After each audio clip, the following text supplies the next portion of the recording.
ദൈവത്തിൻ്റെ അതിപരിശുദ്ധ നാമം മഹത്വപ്പെടുമാറാകട്ടെ. നമ്മളിന്ന് വായിക്കുന്നത് വിശുദ്ധ ലൂക്കോസിൻ്റെ സുവിശേഷം 7-ാം അധ്യായം 27-ാമത്തെ തിരുവചനം.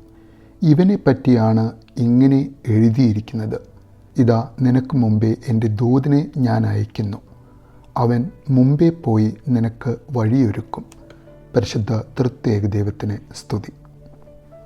ദൈവപുത്രൻ യേശു തനിക്ക് വഴിയൊരുക്കുവാനായി അയക്കപ്പെട്ടവനെ പറ്റി വിശുദ്ധ സ്നാപക യോഹന്നാനെ പറ്റി സാക്ഷ്യം പറയുന്ന ഒരു തിരുവചനം.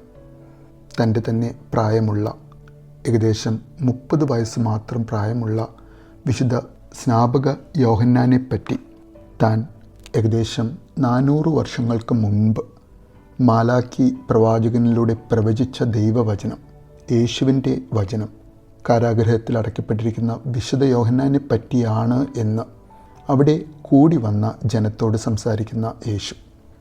മാലാക്കി പ്രവാചകൻ തൻ്റെ പ്രവചന പുസ്തകത്തിൽ 3-ാം അധ്യായം 1-ാമത്തെ വാക്യത്തിൽ യേശുവിൻ്റെ വാക്കുകൾ, ദൈവപുത്രൻ്റെ വാക്കുകൾ ഇങ്ങനെ കൊടുത്തിരിക്കുന്നു: ഇതാ, എനിക്ക് മുൻപേ വഴിയൊരുക്കുവാൻ ഞാൻ എൻ്റെ ദൂതനെ അയക്കുന്നു. നിങ്ങൾ തേടുന്ന കർത്താവ് ഉടൻ തന്നെ തൻ്റെ ആലയത്തിലേക്ക് വരും. നിനക്ക് പ്രിയങ്കരനായ ഉടമ്പടിയുടെ ദൂതൻ ഇതാ വരുന്നു. എന്നാൽ മാലാക്കി പ്രവാചകൻ്റെ ശബ്ദത്തിനും ഏകദേശം 1000 വർഷങ്ങൾക്ക് മുൻപേ ദൈവത്തിൻ്റെ പ്രവാചകന്മാരുടെ തലവനായ മോശയിലൂടെ പിതാവാം ദൈവം ദൈവപുത്രനായ യേശു തമ്പുരാനോട് പറഞ്ഞത് മുൻകൂട്ടി എഴുതിയിരിക്കുന്നത് പുറപ്പാടിൻ്റെ 23-ാം അധ്യായം 20-ാമത്തെ തിരുവചനത്തിൽ നമ്മൾ കാണുന്നു.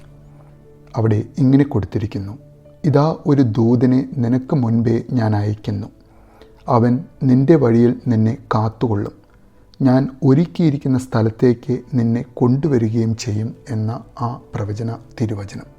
മാലാക്കി പ്രവാചകൻ്റെ പുസ്തകത്തിലും പുറപ്പാടിൻ്റെ പുസ്തകത്തിലും ദൈവം ഇസ്രായേലിനെ ഒരുക്കുവാനായി, വിശുദ്ധീകരിക്കുവാനായി, മാനസാന്തരമുള്ള ഹൃദയമുള്ളവരായി തൻ്റെ ഈ ലോകത്തിലേക്കുള്ള എഴുന്നള്ളത്തിന് മുൻപ് അവരെ വഴിയൊരുക്കുവാനായി ദൈവം ഒരുക്കിയ പ്രവാചകനാണ് വിശുദ്ധ യോഹന്നാൻ എന്ന് അന്ന് അവിടെ വന്നു കൂടിയിരുന്നവരോടും ഇന്ന് നാം ഓരോരുത്തരോടും യേശു വ്യക്തമാക്കി തരുന്ന ഒരു തിരുവചനം.